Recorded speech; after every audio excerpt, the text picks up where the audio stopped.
On est bien. Ça fait du bien de vous retrouver. On s'amuse toujours tellement, tellement bien ensemble.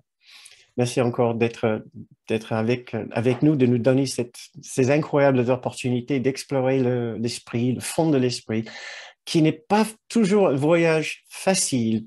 Et voilà, j'ai le malheureuse tâche ce soir de vous présenter un aspect de l'esprit qui est un petit peu moins joyeux que d'autres aspects que je préfère présenter.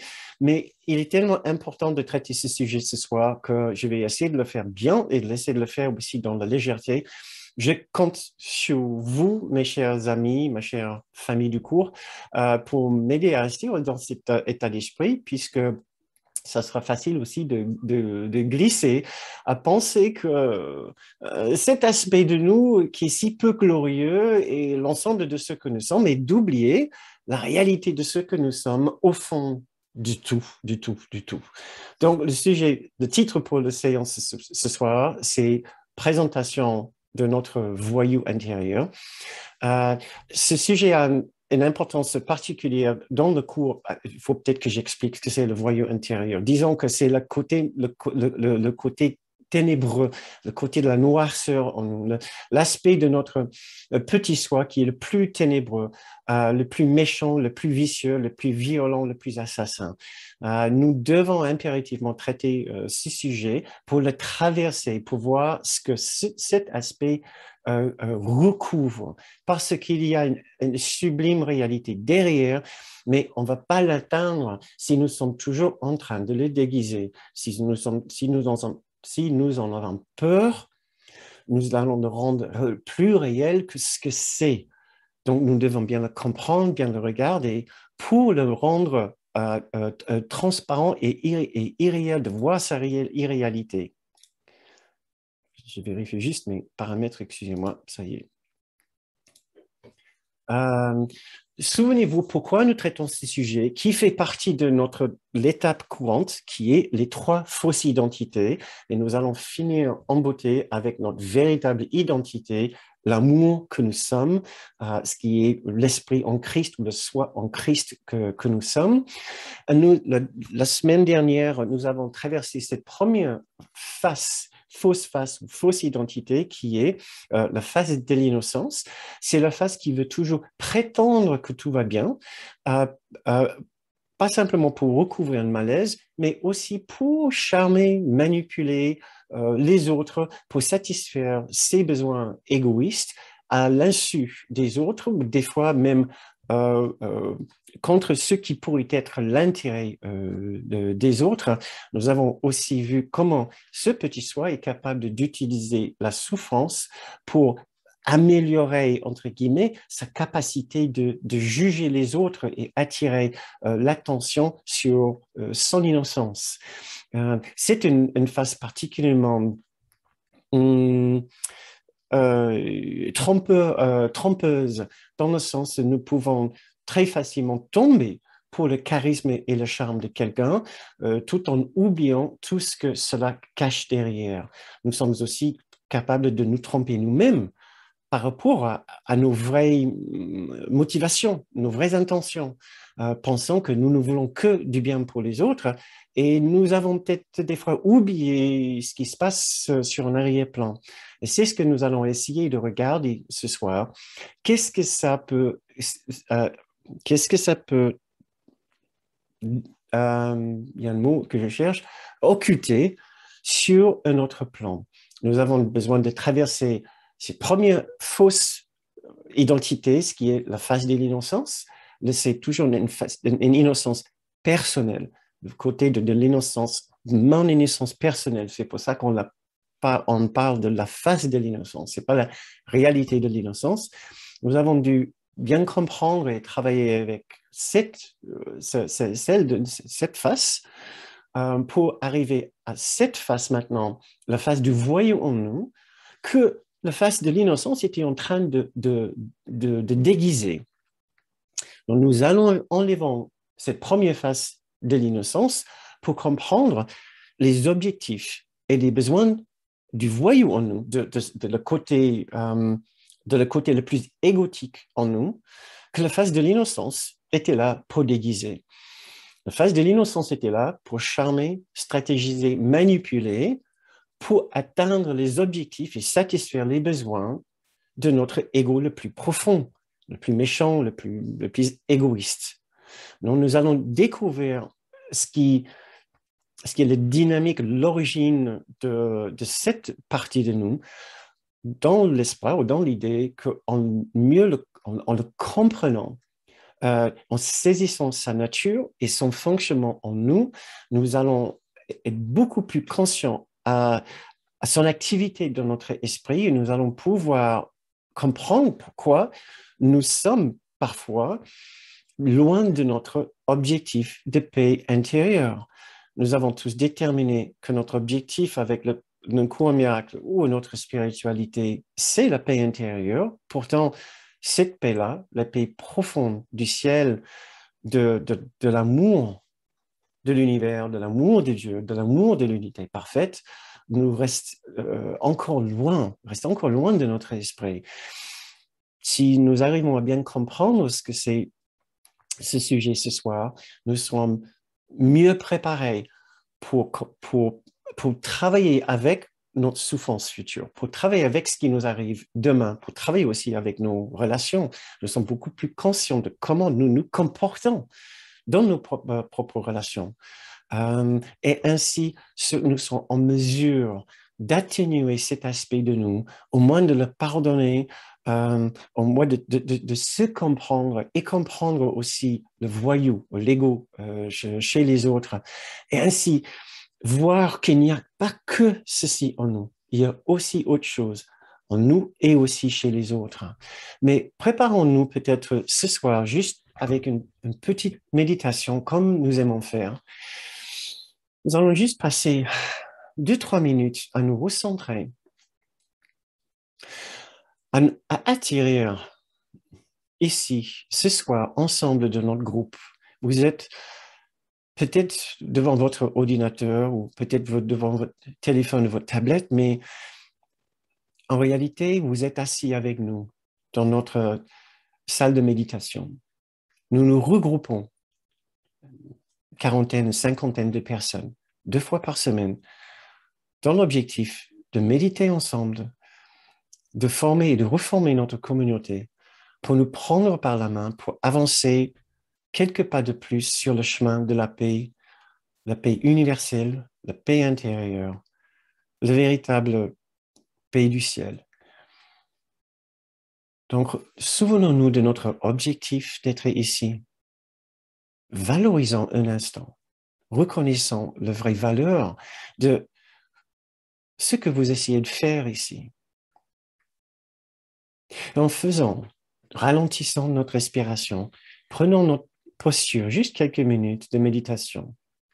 La posture qui vous est le plus confortable, sans vous relaxer trop. Et comme à notre habitude, suivons notre respiration, juste quelques respirations. Devenons conscients de nous-mêmes, de notre esprit qui est ici, qui écoute ces mots, qui est aussi dans une dimension physique où nous pouvons ressentir notre respiration, l'air frais qui entre, l'air chaud qui ressort. Devenons conscients de notre respiration parce que c'est la meilleure façon de redevenir présent.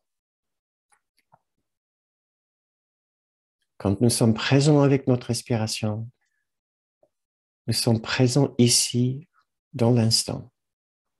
Nous ne sommes plus dans le monde, dans nos activités.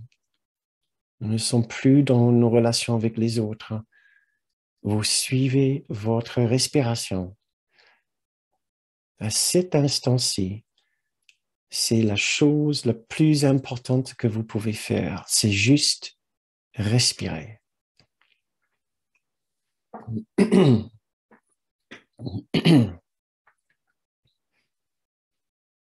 Donnez-vous un instant de paix, de tranquillité, pour vous souvenir que vous êtes déjà à l'endroit parfait. Vous n'avez pas besoin d'être ailleurs maintenant. Vous y êtes déjà arrivé à cet endroit où vous pouvez reconnaître que vous avez déjà tout parce que tout vous a déjà été donné.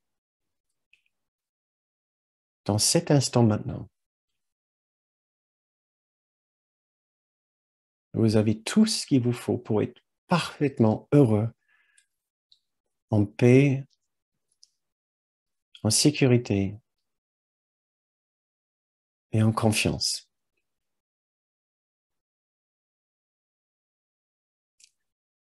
Ressentez le soutien de ces idées, le soutien de la réalité sous-jacente de ce monde, réalité d'une vérité au-delà de ce monde qui nous soutient, qui nous embrasse, qui nous entoure. Vous n'êtes pas seul, vous ne pouvez pas être seul. Nous ne sommes jamais seuls.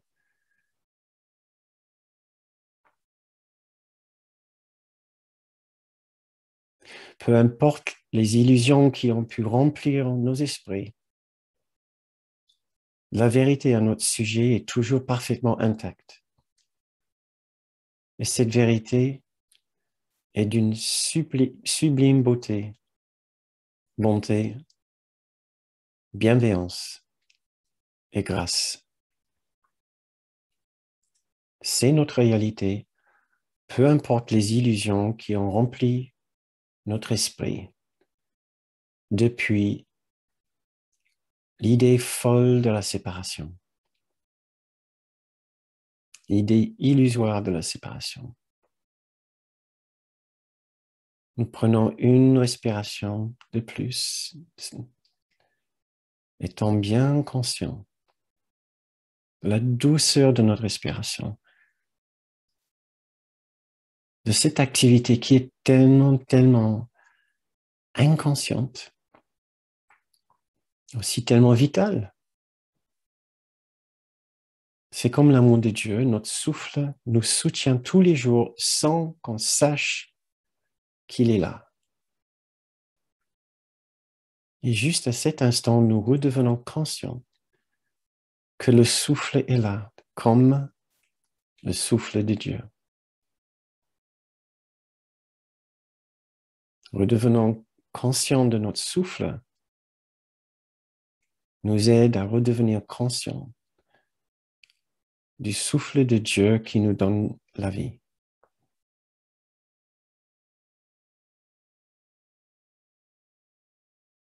Et dans cette immense douceur, vous pouvez maintenant ouvrir les yeux pour continuer notre séance.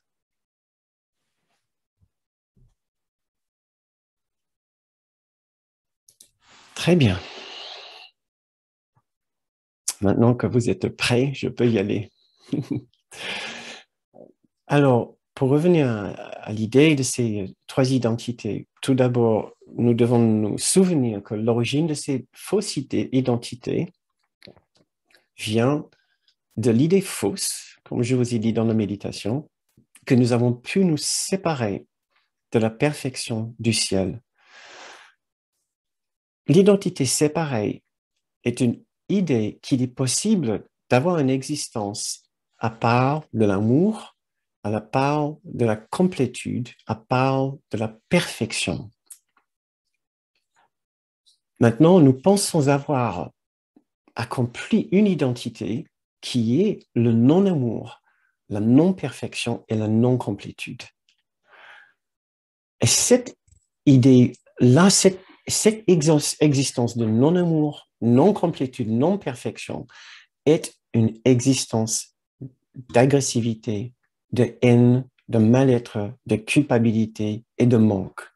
Il y a tous les ingrédients pour produire un monstre. Voilà. Ce monstre, c'est nous, collectivement, dans le rêve de la séparation. Maintenant, nous pouvons dire que nous voyons des monstres plus méchants.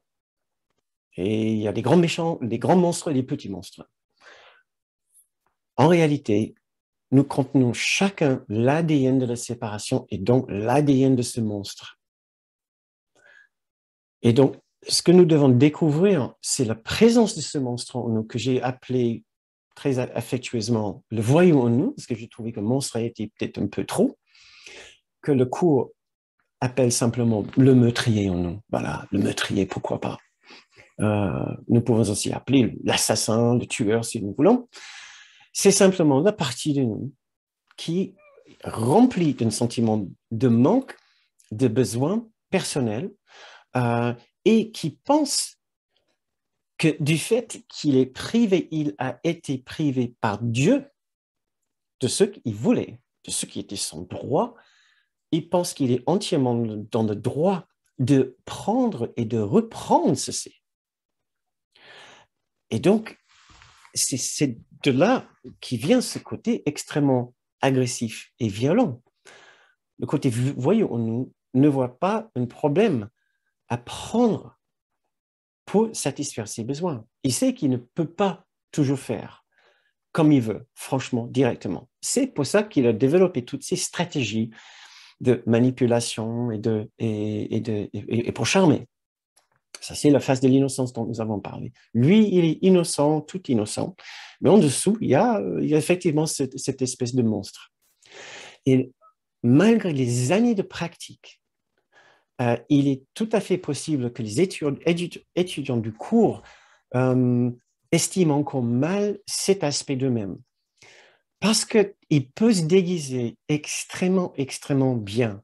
Nous pouvons adopter tout à fait l'apparence de quelqu'un qui est très sain. Nous pouvons être même très bienveillants envers les autres, tout en gardant toujours une bonne partie de ce petit monstre en nous. Première petite visualisation, première petite question pour essayer de nous rendre plus conscients du contraste entre l'ego, ce petit monstre, et le Christ en nous. Je vous pose la question, comment serait-elle la vie s'il ne restait plus aucune trace de l'ego et de la séparation en vous?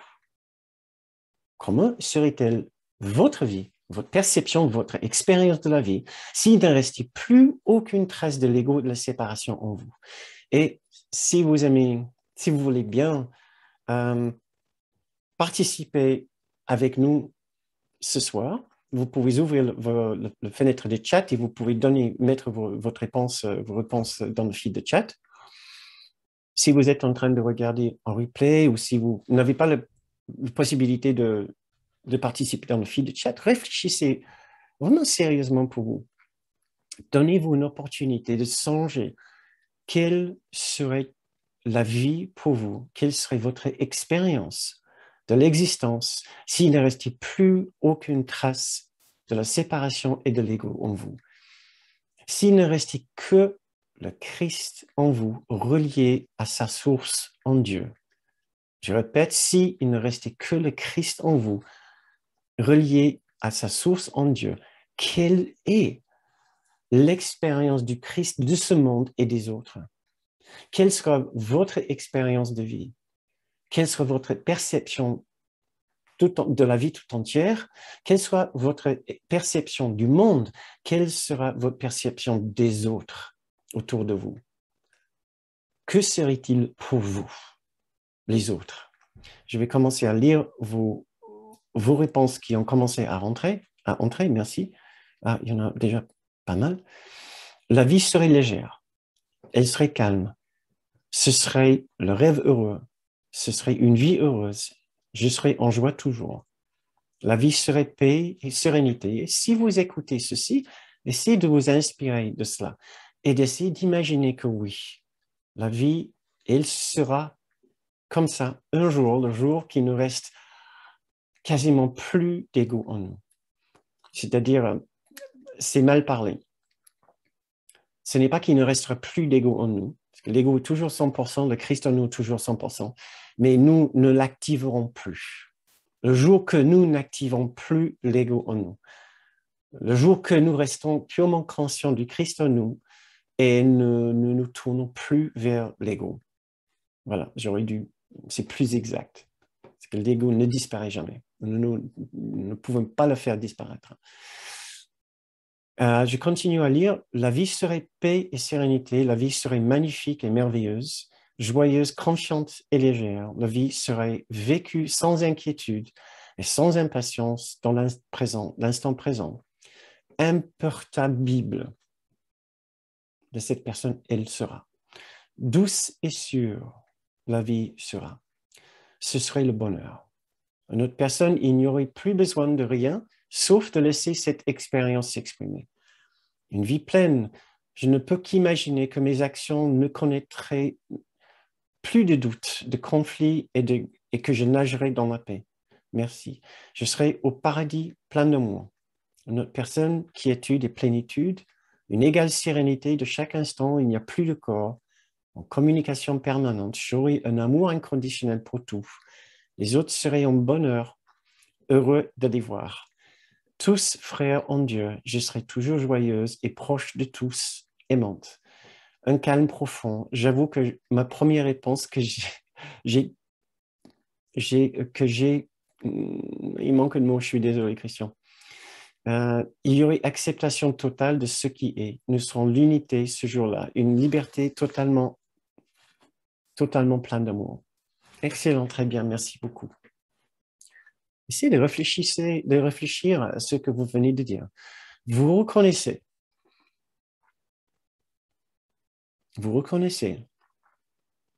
Et vous vous reconnaissez peut-être aussi dans les paroles des autres.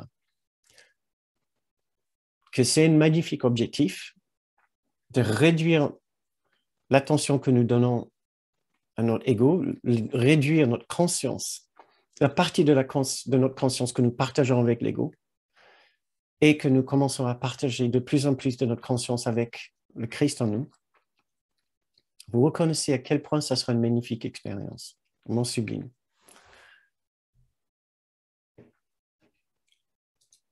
Donc, la question...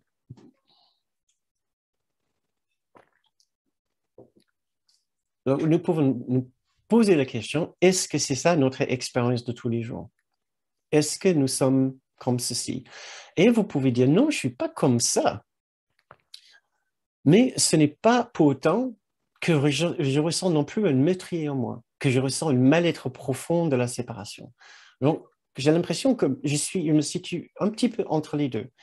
Des fois, je ressens vraiment un amour débordant et je reconnais aussi que c'est ce que je veux.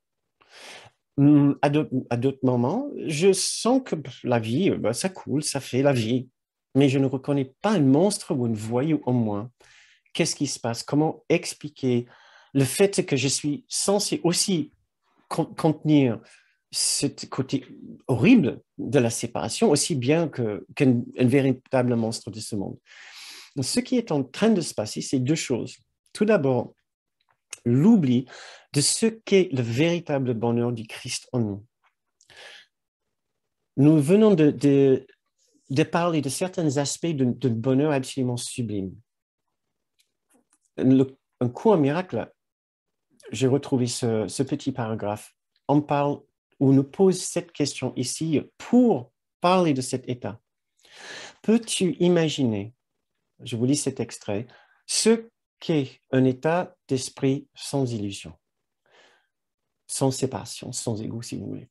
Comment tu te sentirais? Essaie de te souvenir d'un moment, une minute peut-être même moins, où rien ne vint interrompre ta paix, où tu étais certain d'être aimé et en sécurité. Essaie ensuite de te représenter comment ce serait si ce moment s'étendait jusqu'à la fin des temps et dans l'éternité. Puis laisse le sentiment de quiétude que tu as ressenti être multiplié 100 fois et puis encore multiplié 100 autres fois. Et j'ai oublié de copier la phrase qui suit, mais il dit, et ceci ne sera qu'un soupçon de ce qui sera notre expérience du bonheur du ciel le jour que nous y arrivons. Alors, moi, je propose que l'une des raisons pour lesquelles nous ne constatons pas la présence du mal-être en nous, c'est parce que tous les jours que nous ne sommes pas dans cette extraordinaire paix et sentiment de bonheur, nous vivons cet état de mal-être, mais avec une certaine conscience soi-disant atténuée de ce malheur. Nous avons oublié ce que c'est le véritable bonheur que nous cherchons. Et nous oublions de faire le contraste avec notre expérience quotidienne. C'est pour ça que nous faisons ces séances, pour nous souvenir de ce qui est notre but. Nous cherchons quelque chose qui est au-delà de notre vie, notre expérience de la vie ordinaire, qui est plutôt comme un lundi, comme un mardi, comme un mercredi, comme notre vie ordinaire.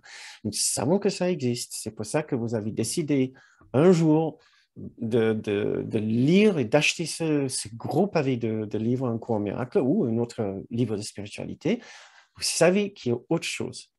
Et nous oublions très souvent de faire le contraste entre notre expérience quotidienne et celle-là. Et celle-là aussi dont vous venez de parler. Donc, nous pouvons profiter de nous souvenir plus souvent de ce que c'est notre véritable but. Et par contraste, de nous dire, mais tiens, mais je suis satisfait avec quelques miettes des grandes tables de banquet du ciel. Je rentre par terre en grappillant quelques petites miettes au lieu de m'asseoir pleinement à la grande table. Je propose que l'autre raison pour laquelle nous ne voyons pas la présence du voyou en nous, qui est en train de garder bien en place ce mal-être profond en nous, c'est par le phénomène de la compensation, ce que le cours miracle appelle les relations particulières. C'est-à-dire, c'est toutes les situations, toutes les personnes, tous les objets particuliers avec lesquels nous avons rempli notre vie qui atténuent cette expérience de mal-être, cette expérience d'agressivité, cette expression de profond désarroi et de souffrance qui est la nature de cette partie de nous, de cet aspect noirâtre en nous. Pour vous aider à avoir une lueur d'expérience de ce dont nous parlons ici, je propose encore une autre visualisation, encore un autre exercice. Il est très facile de sous-estimer l'importance de ces relations particulières dans nos vies. Ces relations particulières, ces objets particuliers, ces situations particulières dans notre vie. Cette phénomène, cette dynamique de compensation, c'est extrêmement facile de l'oublier. Imaginez, légèrement, ne vous plongez pas entièrement dans une visualisation trop extrême ici. Imaginez légèrement, juste pour un instant, perdre tout ce que vous avez. Tout. Toutes vos possessions, toutes vos relations, toutes les personnes que vous avez connues. Tout disparaît. Essayez d'imaginer, pas avec une grande intensité. Pensez aux choses qui vous sont les plus importantes. Essayez d'imaginer maintenant que rien de ceci n'existait plus. C'était absent, ça vous a été enlevé d'une façon ou d'une autre. Imaginez même que ce monde vous a été retiré.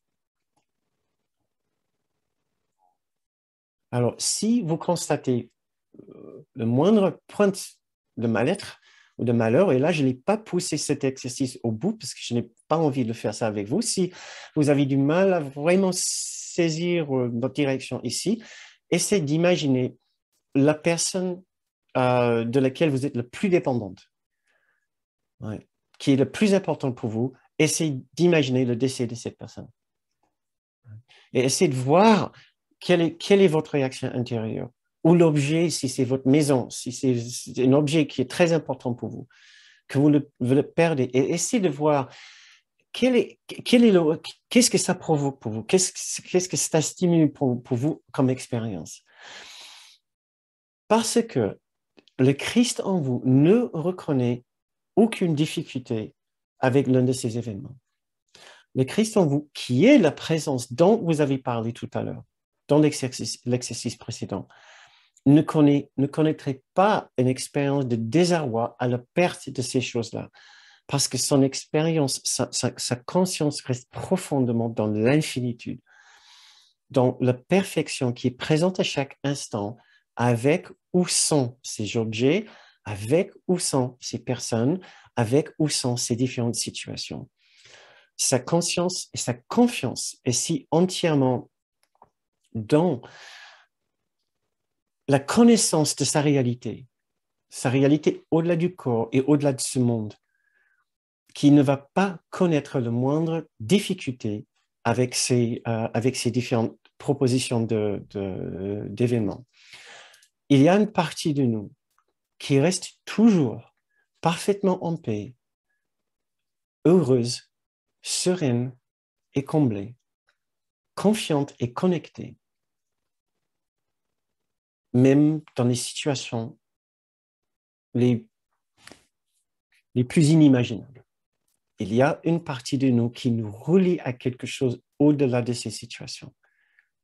C'est certainement pas une question de dire que c'est facile, c'est une question de bien comprendre la dynamique de ce qui est en place dans notre esprit.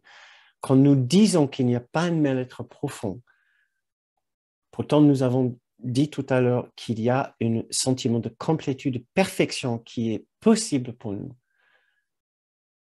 Nous avons besoin de savoir qu'il y a des mécanismes qui sont en marche dans notre esprit, qui compensent le mal-être profond. Ce mal-être qui est la nature de la séparation, la nature de l'esprit séparé, mais que nous ne voyons pas souvent. Nous ne permettons pas de le voir. Et je ne veux pas vous mettre dans la pleine conscience de ce mal-être. Vous pouvez, si vous avez envie, essayer de songer un peu plus pleinement à ceci à d'autres moments. Je vais vous lire un extrait du cours qui peut nous aider à mieux situer ce qui peut être notre conscience de ce monde au-delà de nos situations particulières, au-delà de nos positions, au-delà de ces substituts, de ces objets de compensation. Donc, ça vient de la leçon 132. Aujourd'hui, notre but est de libérer le monde de toutes les vaines pensées que nous avons jamais eues à son sujet et au sujet de toutes les choses vivantes que nous y voyons. Ça veut dire les personnes aussi, des choses vivantes. Elles ne peuvent pas, j'ai même de mal à le dire. Je vais relire. Aujourd'hui, notre but est de libérer le monde de toutes les vaines pensées que nous avons jamais eues à son sujet et au sujet de toutes les choses vivantes que nous y voyons. Elles ne peuvent pas être là. Pas plus que nous.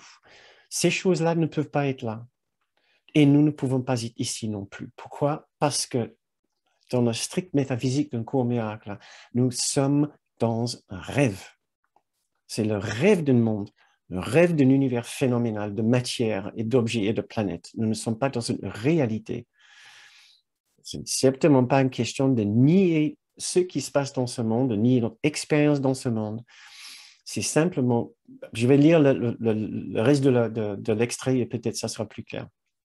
Car nous sommes avec elle dans la demeure que notre Père a établie pour nous. Dans le langage très symbolique du cours, cela veut dire nous sommes dans l'esprit de l'unité parfaite. C'est la réalité derrière les apparences matérielles phénoménales de ce monde. Il y a une dimension d'existence, une dimension de l'esprit qui est plus réelle encore que ce monde. Et c'est là où nous demeurons, c'est là où nous avons la racine de notre existence. Et nous, je continue à lire, et nous qui sommes tels qu'il nous a créés, tels que nous étions créés dans l'unité, nous voudrions en ce jour relâcher le monde de chacune de nos illusions afin d'être libres. Donc, relâcher tout ce monde, relâcher de ce monde de tous ces objets, de toutes ces situations. Il nous dit, voilà, c'est le mouvement dans lequel nous sommes embarqués maintenant, je ne sais pas si je vous apprends quelque chose ou non, pour connaître, pour libérer notre esprit de sa façon de s'attacher aux choses ici, parce qu'elles ne nous ont jamais satisfaites. Aujourd'hui, notre but, excusez-moi, pour finir cet extrait, commence les périodes d'exercice que nous, par ceci, moi qui reste tel que l'unité de Dieu m'a créé, je voudrais relâcher le monde de tout ce que je pensais qu'il était. Car je suis réel parce que le monde ne l'est pas. Et je voudrais connaître ma propre réalité. Donc, voilà, pour nous donner ceci et pour nous situer, pour nous aider à comprendre comment est-ce possible que nous pouvons rester inconscients de cette dimension de mal-être en nous. C'est à cause de notre façon de percevoir les choses de ce monde ici qui nous aide à remplir le sentiment de manque et absence d'amour et absence de perfection dans notre esprit. Pour continuer, comment devenir conscient du voyou, de cet aspect en nous, nous allons devoir peaufiner un peu notre conscience pour savoir comment cette petite partie de nous se manifeste dans notre vie. Il est en train, cette partie de nous est comme si il a entrepris sa propre existence, comme si l'ego a gagné sa propre existence en nous. L'ego n'est pas notre ami. Son objectif est de nous garder dans la perception de la séparation, dans l'expérience de la séparation. Et sa façon de le dire, c'est de nous accuser des pires crimes possibles pour nous empêcher de remettre en question la séparation. Il dit que la séparation est un fait qui ne peut pas être défait, et la séparation est aussi un crime.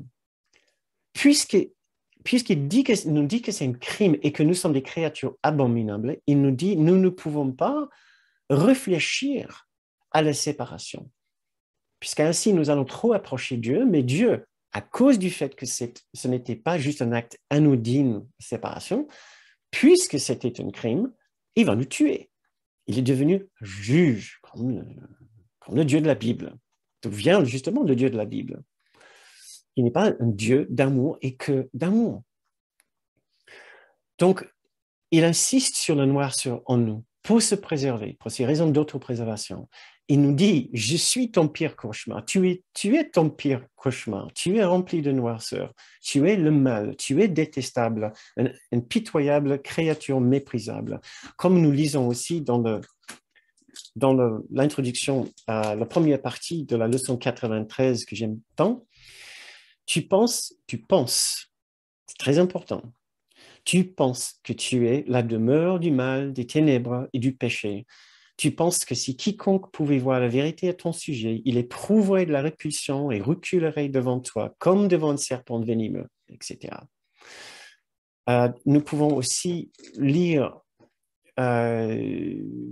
des extraits qui sont assez durs et frappants par rapport à ceci. J'en ai choisi deux. Je pense que c'est dans mon devoir de vous parler de ça, de vous présenter ceci, parce qu'à un moment, il va falloir qu'on enlève le pansement pour voir la plaie en dessous. En dessous de la plaie, il y a la peau parfaite. Il y a un corps absolument parfait. Mais tant que nous essayons de dire, non, il n'y a pas de plaie, il n'y a pas de plaie, nous ne pouvons pas guérir la plaie. Donc ici, je vais aller, j'ai pas choisi tout ce qui est vraiment le pire dans le cours qui parle de ça, mais juste deux extraits. Voici le premier extrait. De toutes les pierres angulaires que tu caches, le plus noir tient ta croyance en la culpabilité loin de ta conscience, car en ce lieu secret et ténébreux est la compréhension que tu as trahi le Fils de Dieu, on a trahi les autres, en le condamnant à mort.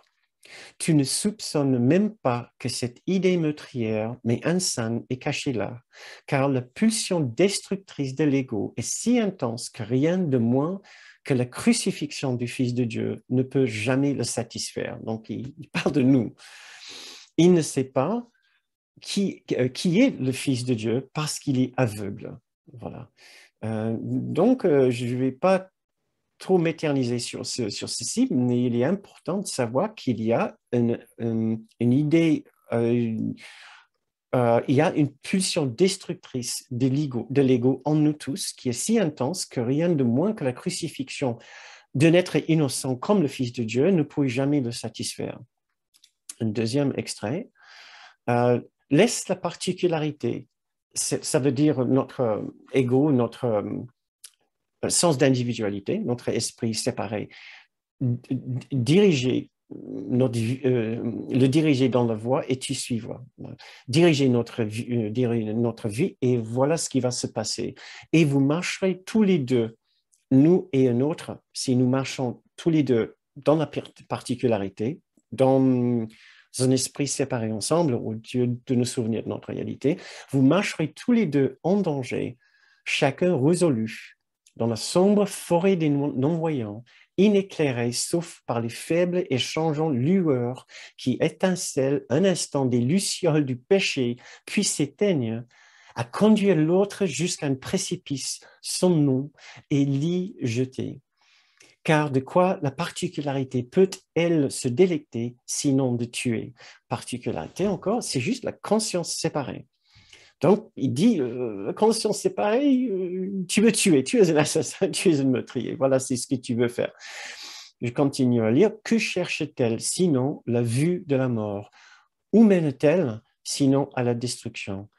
Or, ne pense pas qu'elle ait regardé ton frère en premier, ni qu'elle l'ait haï avant de te haïr.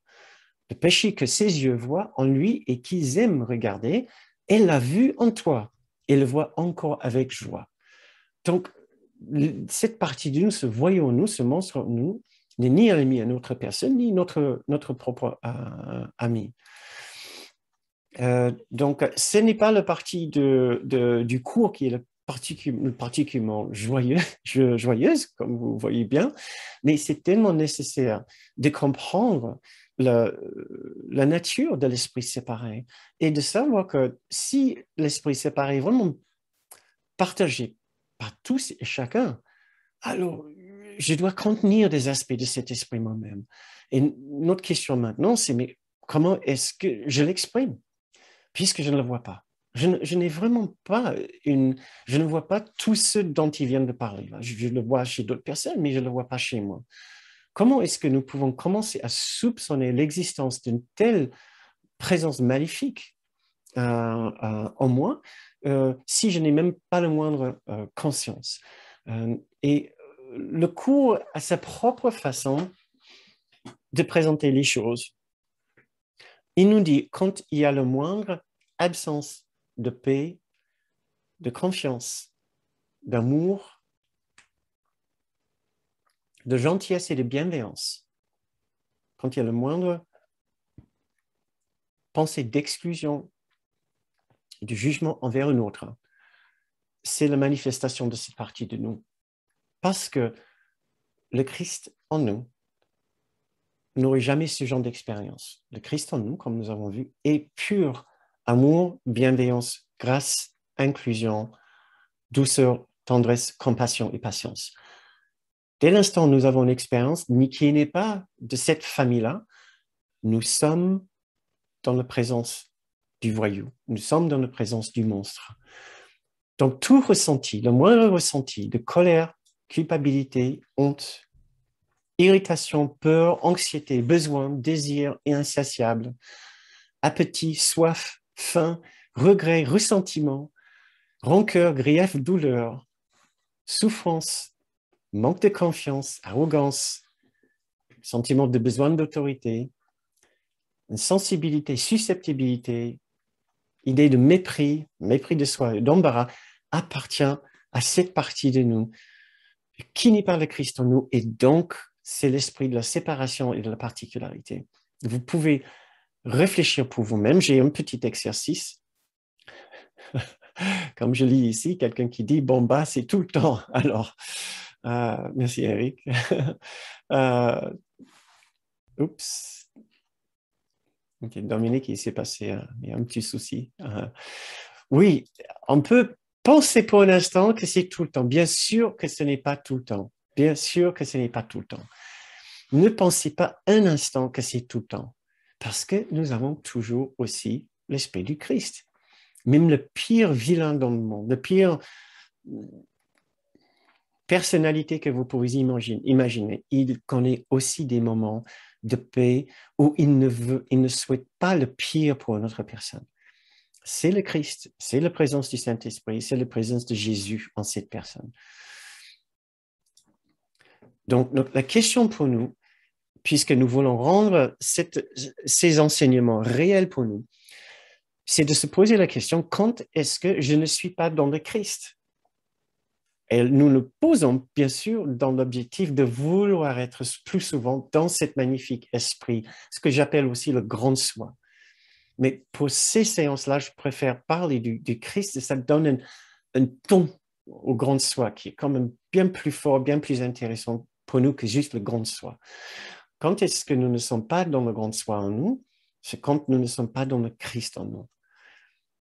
Un mot piquant envers une autre personne. Un brin d'amour un peu trop noir ou moquant. Ça, c'est peut-être tout simplement un signe d'être encore dans la présence de ce voyou en nous.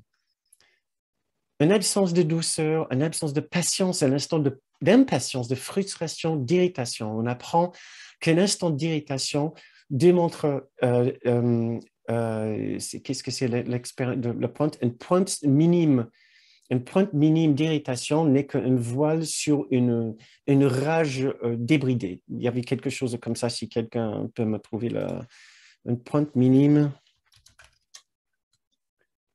Je vais voir si je peux vous le trouver vite. Oui, tu deviendras de plus en plus conscient qu'une pointe minime d'irritation n'est rien d'autre qu'une voile tirée sur une intense fureur. L'intense fureur, non, ça ne me parle pas du Christ. Je ne sais pas pour vous, mais je n'ai pas l'impression que ça appartient au Christ. Donc, même une pointe minime d'irritation ou de frustration ou d'impatience.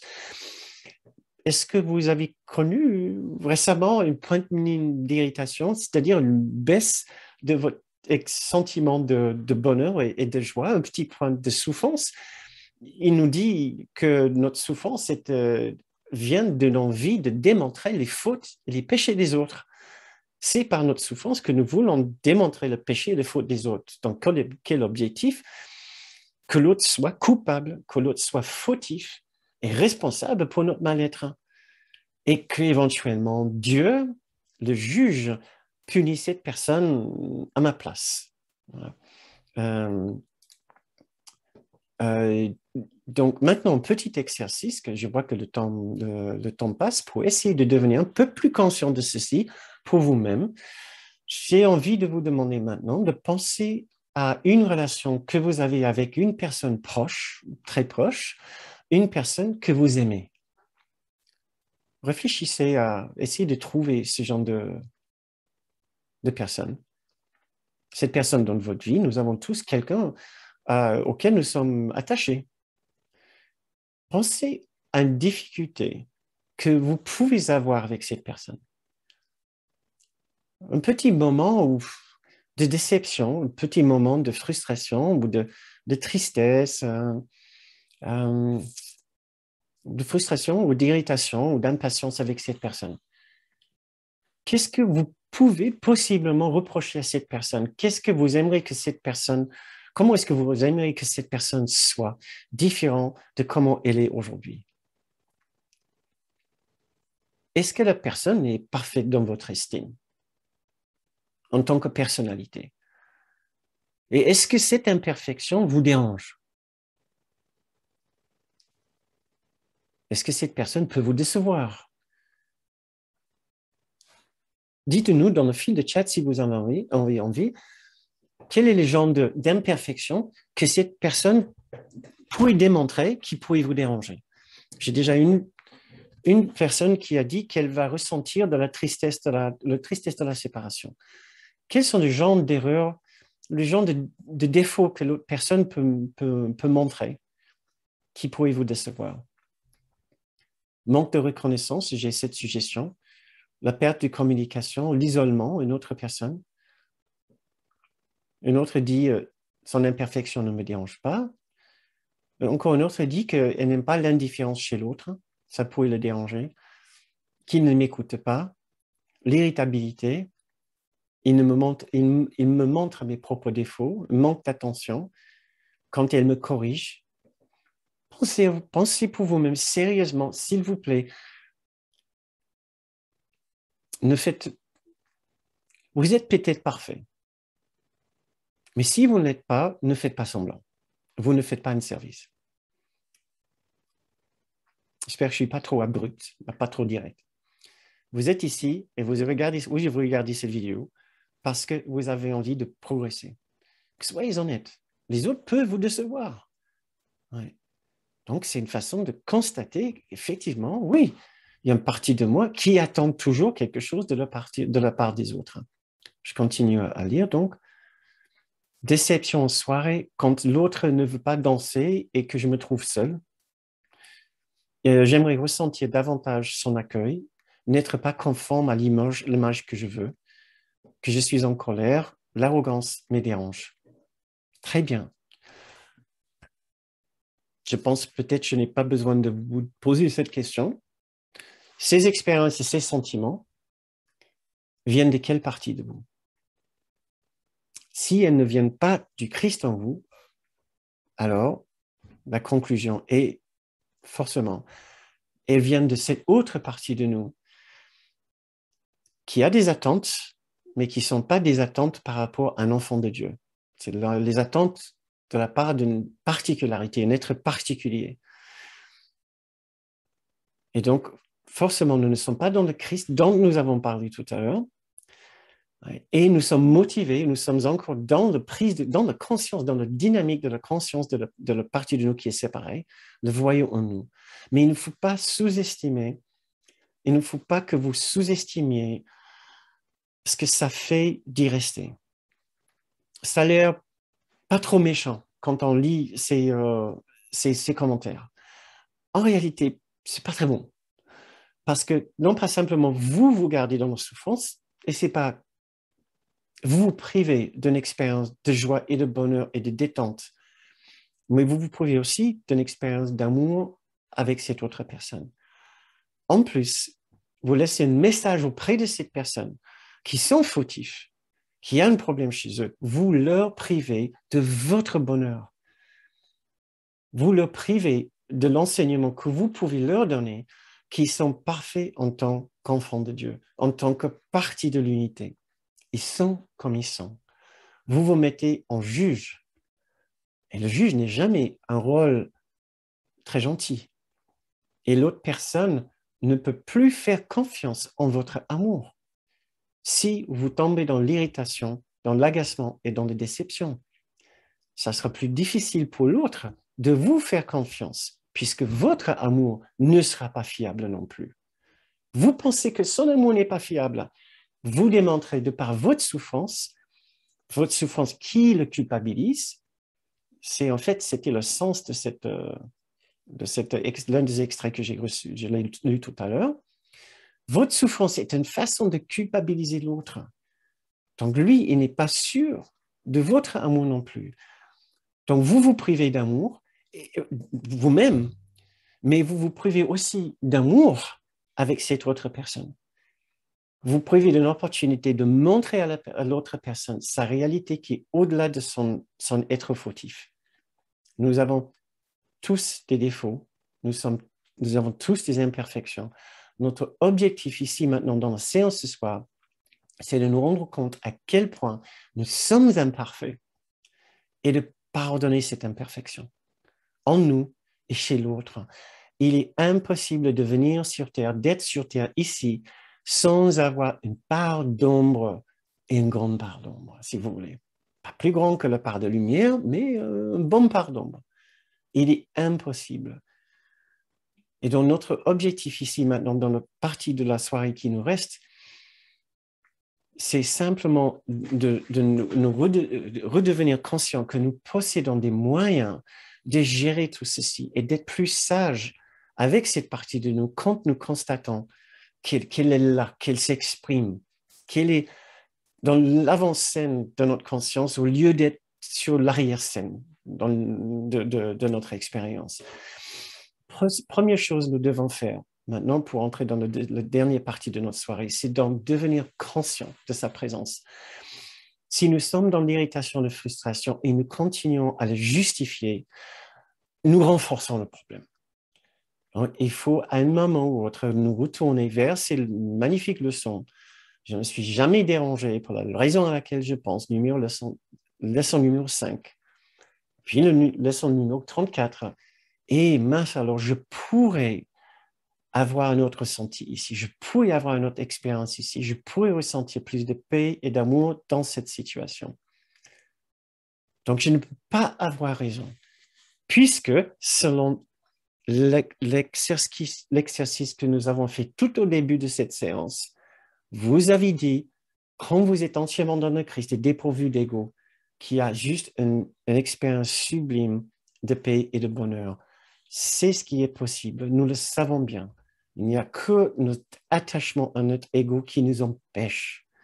En faisant ce petit effort de devenir conscients quand nous rencontrons un point minime d'irritation maintenant, à savoir que nous n'avons pas besoin d'être dépourvus d'ego pour solliciter l'aide de nos guides intérieurs. Comme nous disons dans le cours, la condition nécessaire de l'instant saint, ce qui est le moment quand nous demandons de l'aide, que nous allons vers notre guide intérieur pour trouver le Christ en nous et pour nous demander de l'aide.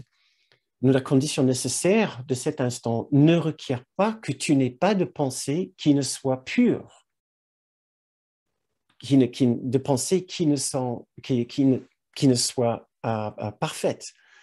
Il demande simplement que nous n'en avons pas, que nous voulons garder.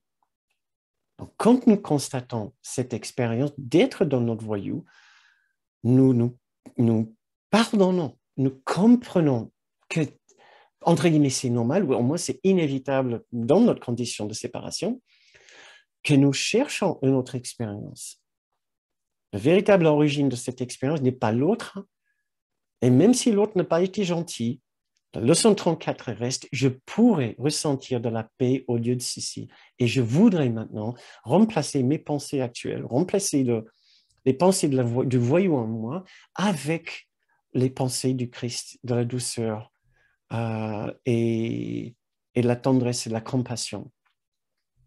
Donc, ce que nous allons faire, nous allons devenir de plus en plus familiers avec cette partie de nous. Nous ne voulons pas être surpris, nous voulons comprendre de plus en plus ces différentes manifestations dans nos vies. Plus nous comprenons comment cette partie de nous se manifeste dans la vie, plus nous sommes amènes ou aptes ou capables de guérir notre esprit et faire du bien pour nous et surtout faire du bien pour les autres. Nous pouvons aussi poser la question, comment le Christ en moi ferait dans cette situation? Qu'est-ce que le Christ va ressentir dans cette situation? Quelle serait son attitude dans cette situation? Tout ceci sont les moyens de bousculer, de shifter, de basculer dans notre esprit dans une autre expérience.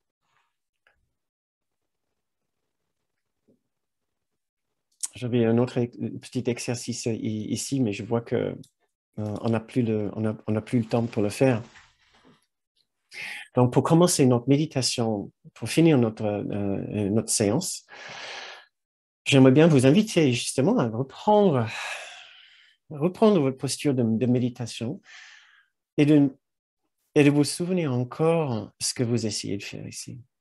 C'est de trouver la paix avec votre expérience tout entière de la séparation. Votre réalité n'est pas la séparation, mais votre expérience de ce monde, de vous-même, pour l'instant, est toujours en partie de la séparation. Nous pouvons commencer à ressentir la plus grande bienveillance et douceur envers nous-mêmes pour notre difficulté à transformer notre esprit, à transcender nos aspects les plus égotiques. Notre difficulté vient de la peur, de l'amour en nous, de la peur du Christ en nous, la peur d'abandonner notre petit soi avec ses préférences, avec ses exigences, avec les aspects de sa personnalité, avec ses droits. Nous avons peur d'abandonner cette partie de nous qui pense avoir des droits. Cela ne veut pas dire que nous nous mettons dans des situations où nos droits les plus fondamentaux sont bafoués, c'est pas du tout ça. Mais notre droit le plus juste et plus profond, c'est le droit à ressentir l'amour pour nous-mêmes dans notre propre esprit. Donnons-nous cette opportunité maintenant de nous souvenir que peut-être d'un côté, nous sommes toujours les enfants de la séparation, mais il n'y a pas que ça en nous. Nous sommes en notre réalité les enfants de Dieu, les enfants de la perfection, de la plénitude, les enfants de l'unité.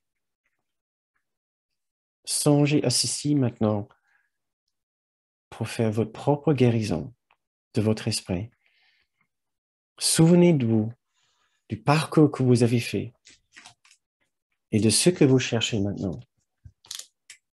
C'est le souvenir de tout ce qui est en vous et tout ce qui est dans les autres qui n'est pas cette noirceur, qui n'est pas cet aspect de nous, tellement enfantin.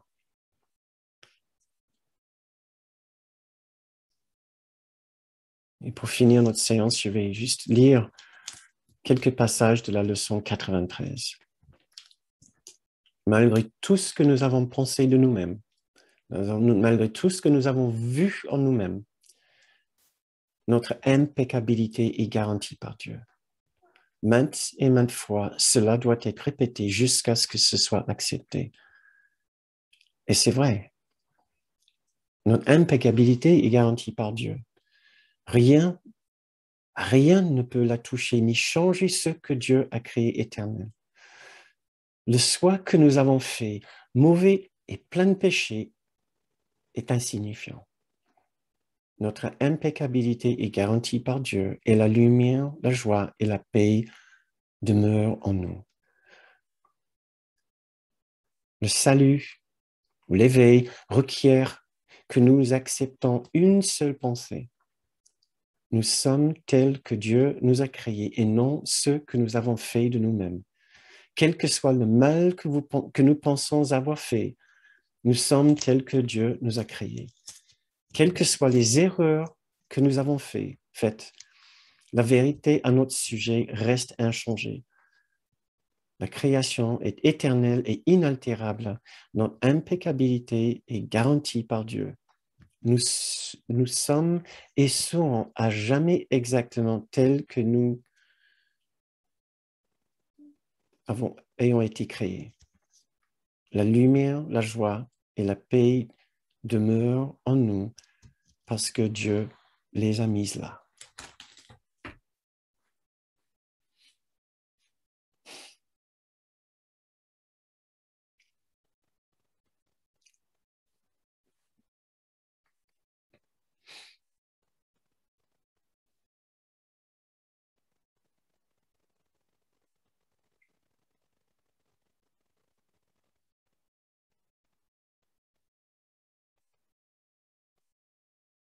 Essayez de ressentir juste un instant que l'innocence et la perfection que nous sommes effacent entièrement l'importance de la noirceur en nous.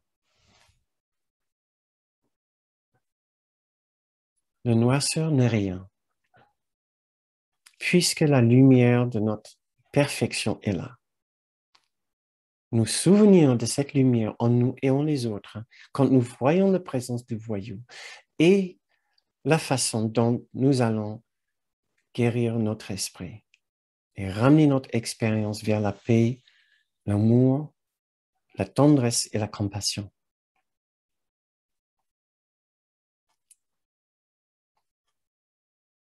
Parfait. Très bien. Quand vous vous sentez prêt, vous pouvez ouvrir les yeux.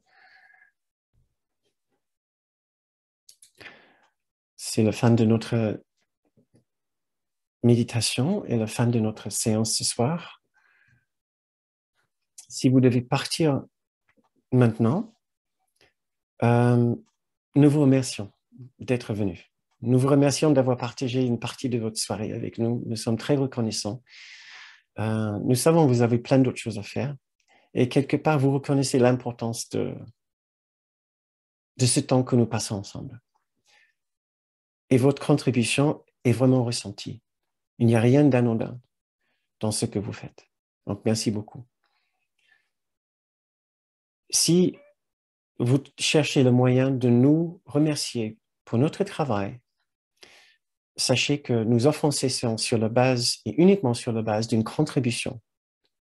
Donc, il n'y a pas de paiement exigé, il n'y a pas d'abonnement, il n'y a pas de tarif. Nous dépendons entièrement de votre générosité pour ces séances. Donc, si vous pensez que vous recevez quelque chose, vous pouvez être motivé, et nous l'encourageons, vous pouvez être motivé de vouloir partager quelque chose avec nous. Ce que vous partagez, vous pouvez partager avec nous, et un peu des moyens qu'il nous faut pour continuer ces séances.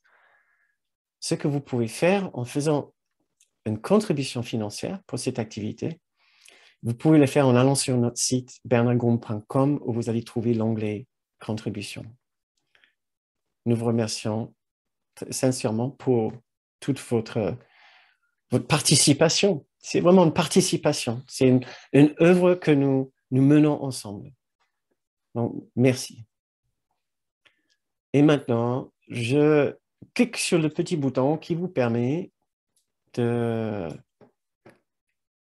d'ouvrir vos micros si vous avez envie, pendant cette deuxième partie de la séance, si vous avez envie de partager vos perceptions avec nous, si vous avez envie de faire un commentaire, de poser une question, si vous avez envie de dire quelque chose, de vous parler aux autres personnes. Voilà, vous pouvez ouvrir votre micro maintenant. Si vous pouvez aussi lever votre main et je peux prendre votre question. Donc, n'hésitez pas. Si quelque chose dans cette soirée vous a inspiré, vous a fait réfléchir, vous a ouvert votre esprit à quelque chose, quelle était votre réaction? Quelle est votre réaction par rapport à cette soirée? Est-ce que vous l'avez trouvé difficile? Est-ce que c'était facile? Est-ce que vous êtes bien conscient de cette partie de vous? Magali? Coucou. Alors moi je l'ai bien vécu. Je trouve que les séances elles sont vraiment très enrichissantes. Là ces dernières elles sont vraiment très éclairantes. J'ai pris conscience que j'ai tendance à projeter le petit voyou vraiment à l'extérieur et surtout vis-à-vis de ma famille où je me fais passer pour la sainte. La sainte, il y a le côté innocence. Et en fait, il y a un petit truc qui m'interpelle et je ne sais pas comment le ramener. Alors, il faut que je réécoute la séance parce qu'il y a beaucoup de choses qui se sont passées là dans la séance. Par exemple, dans ma famille, c'est des gens qui chassent. Et il y a beaucoup de jugements autour de la chasse et il y a beaucoup de jugements aussi en moi où il y a un espèce d'idéal où j'aimerais éviter de manger de la viande parce que je vois de la souffrance, etc. Et en même temps, bah, je mange de la viande et j'en prends un petit plaisir, tu vois. Et il y a quelque chose en moi, tu vois, j'arrive pas à stopper ce jugement, ce côté, enfin, c'est le côté voyou. Enfin, c'est le côté, ouais, c'est le côté voyou aussi qui parle quand c'est comme ça, non? Quand on parle de meurtre, enfin de sacrifice, de chasse, tout ça. J'ai du mal enfin, je le vois, mais j'ai du mal à le stopper. Donc, en fait, et il y a aussi cette histoire avec le climat aussi. Enfin, tu vois, il y a vraiment un truc qui se passe. OK. Je- Donc, il y a je- deux situations dans ta vie qui ont tendance à te basculer plutôt pas vers le Christ et plutôt vers Ah le non, voyou. oui, oui. Ouais. Donc, Beaucoup. oui, j'imagine, vous parlez aussi pour beaucoup de monde ici. Je ne sais pas si parmi vous, il y a des chasseurs et ça se peut bien. Souvent, c'est vrai que les gens qui suivent un chemin spirituel, c'est des non-chasseurs. J'habite à la campagne, je suis entouré de chasseurs, j'ai des chasseurs qui passent dans le jardin, malheureusement. Euh, euh, et si ce n'est pas la chasse, peut-être qu'il y a aussi d'autres sujets qui vous dérangent, comme le climat. Ça ne nous laisse pas indifférents. La question, c'est, comme tu dis, c'est une très bonne question, mais qu'est-ce qui se passe? Pourquoi est-ce que ça me bascule vers le voyou, la partie qui n'est pas gentille en moi, et aussi la partie dérangée, la partie souffrante? Et éventuellement, peut-être ta question serait, comment faire en sorte que ce soit le Christ en moi qui est plus présent et qui Mm. répond pour moi? Ce serait peut-être ça.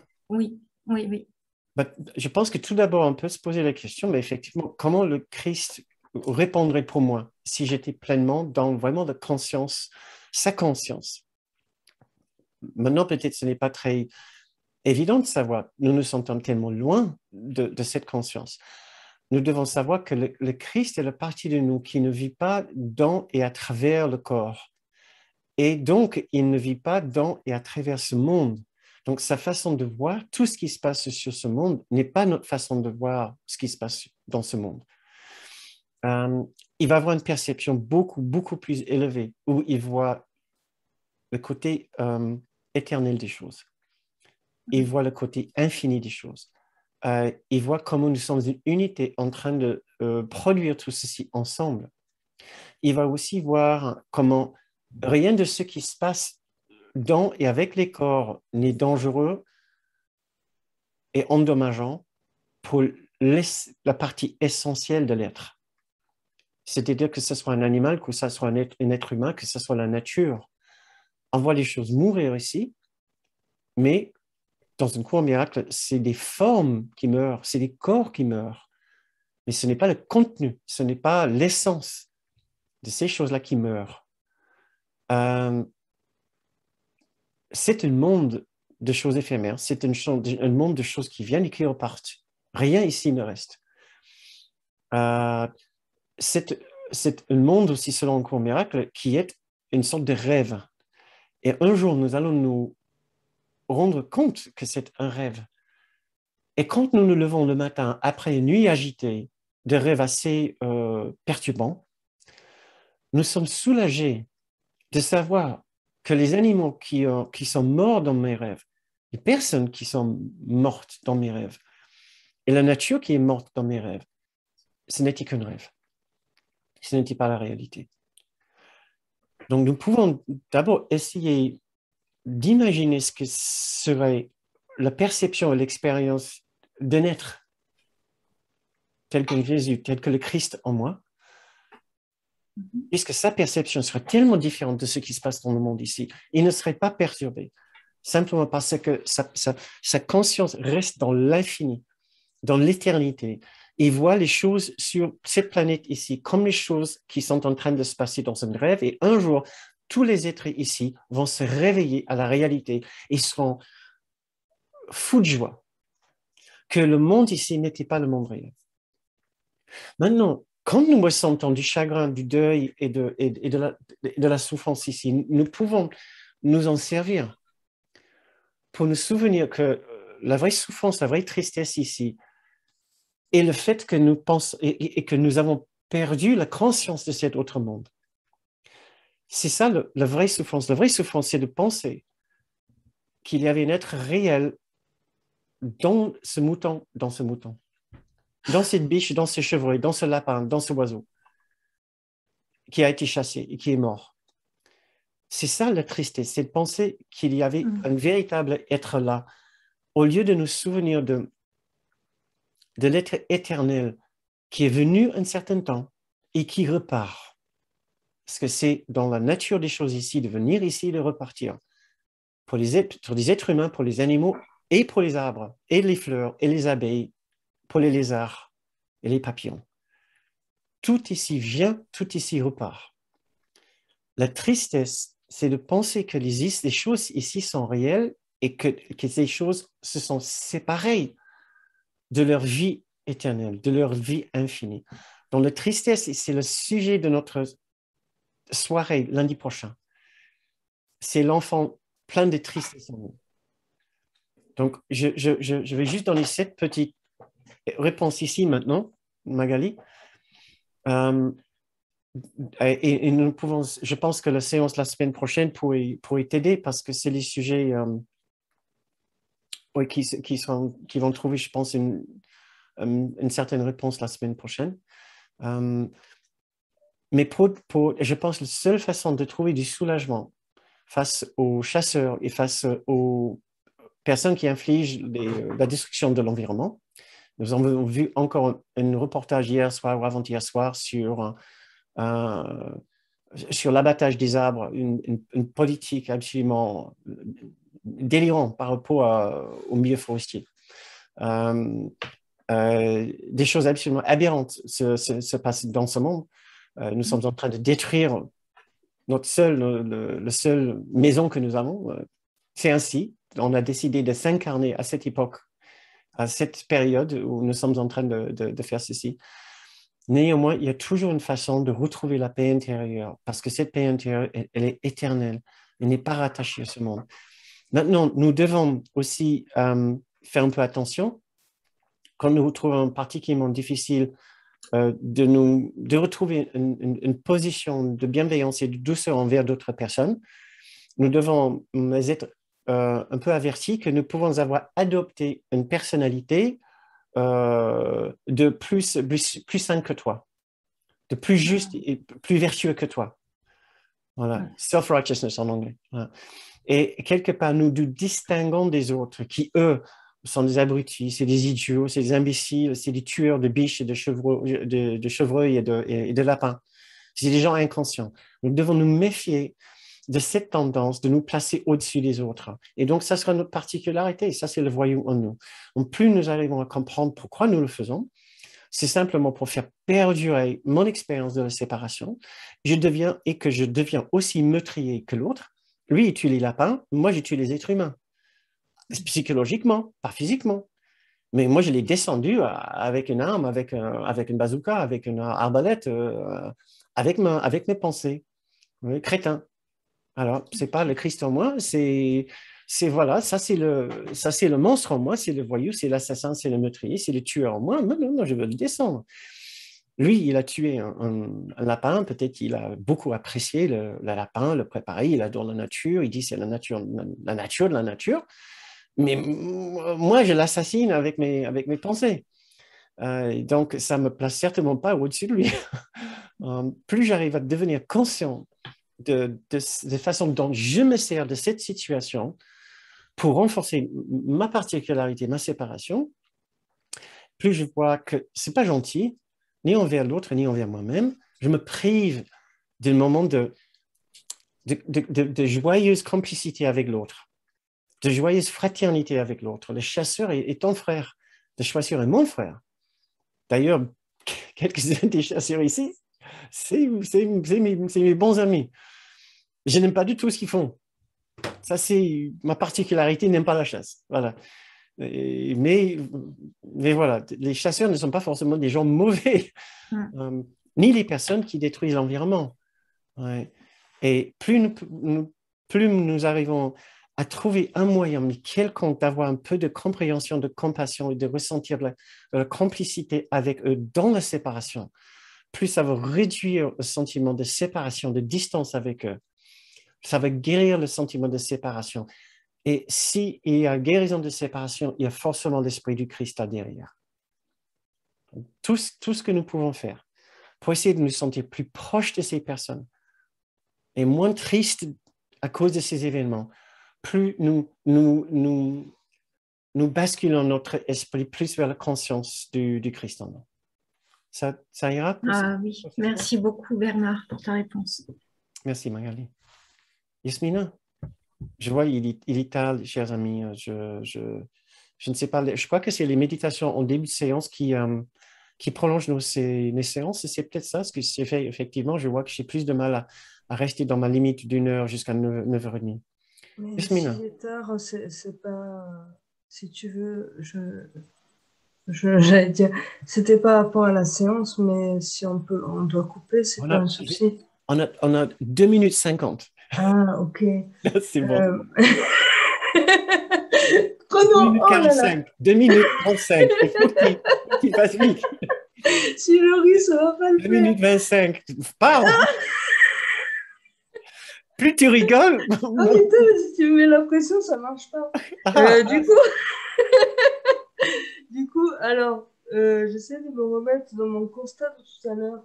Euh, Par rapport à la séance, j'ai remarqué, c'est juste une remarque que je m'étais faite. Bon, la séance du voyou, ok, j'avais déjà fait avec toi.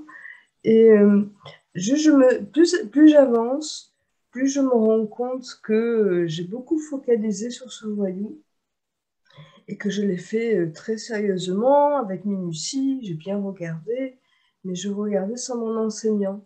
Donc je l'ai grossi ce voyou d'une façon gigantesque. Et plus j'avance, alors plus je me rends compte que je le grossis et que j'essaie de dézoomer et d'amener de la légèreté, plus évidemment je me rends compte que ben, j'ai pas envie d'arriver à la dernière séance et de me dire qu'est-ce qu'il y a après le voyou. Ça, je le ressens, mais très clairement. hmm. Et c'est juste que moi, je me rends compte là, c'est que là, je crois que j'ai besoin d'apprendre, mais je sais pas, ça va venir, hein. Comment mettre plus de légèreté quand je regarde ce voyou et tout le reste, en fait. Je l'ai fait avec beaucoup de sérieux, mais parce que, Hmm. euh, D'accord. Excuse-moi de te couper court. Euh, je pense que c'est une excellente question. En fait, il y a deux pièges avec en regardant le voyou. Soit on le fait bien plus grand que ce qu'il est, ou soit on le diminue. Et on dit, l'ego, il n'est pas grand-chose. Le voyou, c'est pas grand-chose. De toute façon, il n'est même pas réel. Donc, soit on le grossit, ou soit on le rétrécit. Les deux stratégies viennent de mm, l'ego, qui veulent mm, se garder en place, dans les deux cas. mm, Donc, si nous avons tendance à le grossir, aussi vite que tu peux, simplement deviens conscient que c'est ce que tu es en train de faire, que tu es en train de grossir quelque chose qui est juste une erreur grossière, qui est juste une erreur. L'ego, tu étais là, à Lyon, quand j'avais des voyous rouges. oui, c'est ça. Tu te souviens, c'était à l'intérieur de ce voyou rouge, j'en ai pas. J'avais fait un ballon de baudruche que j'ai gonflé, j'ai mis un papier autour et j'ai dessiné un voyou dessus. Et à Oui, la fin, nous avons éclaté ça avec une punaise. Et nous avons vu que c'était juste rempli d'air. Nous pouvons voir que notre voyou, oui, il est méchant, mais il appartient à une partie imaginaire de nous-mêmes. Comment dire? Aussi vite que nous pouvons déterminer, oui, l'ego, il est méchant à sa façon, mais il appartient à une partie de moi qui n'est pas la seule partie de moi. Il y a aussi la partie Christ, la partie lumineuse, la partie impeccable, la partie de parfaitement l'esprit. Donc, aussi vite que tu peux, ne pas en faire, savoir c'est ce que tu fais. Tu es en train de gonfler, d'en faire une trop grande histoire. Chaque fois qu'on en fait une trop grande histoire, c'est pour renforcer la culpabilité. L'ego adore la culpabilité. D'accord? Essayer de ralentir sur ça, sachant que la culpabilité, mais c'est le sang qui coule dans les veines de l'ego. Il adore ça. Et Dieu nous a dit, tu es mon enfant non coupable. Donc, je juxtapose mon mot contre le mot de Dieu. J'essaie de dire à une présence quelconque, une autorité quelconque en moi, de sagesse, quand je l'appelle Dieu, Saint-Esprit, Jésus, Bouddha, Mahomet, peu importe, la présence spirituelle intérieure en moi qui peut m'aimer et qui peut me dire, tu es aimé. Ouais. J'essaie de me souvenir de cette présence qui va me dire, n'en fais pas une trop grande histoire, c'est juste une partie imaginaire de ton esprit. Tu es aussi autre chose. Je pense qu'on ne pouvait pas le faire. Peut-être si j'y réfléchis plus, je peux trouver une autre solution, une autre idée, mais pour l'instant, c'est tout ce qui me vient. c'est de devenir conscient que plus on fait une grande histoire de notre voyou, c'est pour renforcer notre culpabilité et d'aider nous trouver le pire. Nous ne sommes pas pareils que les voyous des autres, nous avons le pire voyou. Nous avons le pire monstre. Ça va directement dans les mains de la particularité, et la particularité adore ça. Non, nous sommes aussi mauvais que les autres et aussi magnifiques que les autres. Nous ne pouvons pas être différents. Ouais. Donc, plus nous arrivons à vraiment revenir sur ces idées de base et ces pratiques de base, mais il va falloir faire un effort, ouais, ouais, et ne pas être trop tenté de continuer, ouais, et de savoir que juste la tentation de renforcer le mal en toi, c'est une lubie, c'est juste un passe-temps. Malheureux, mais c'est un passe-temps. Ouais. Ouais.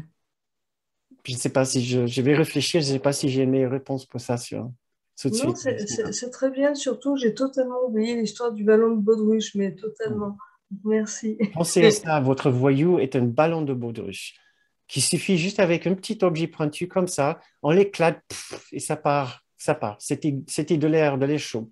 Voilà.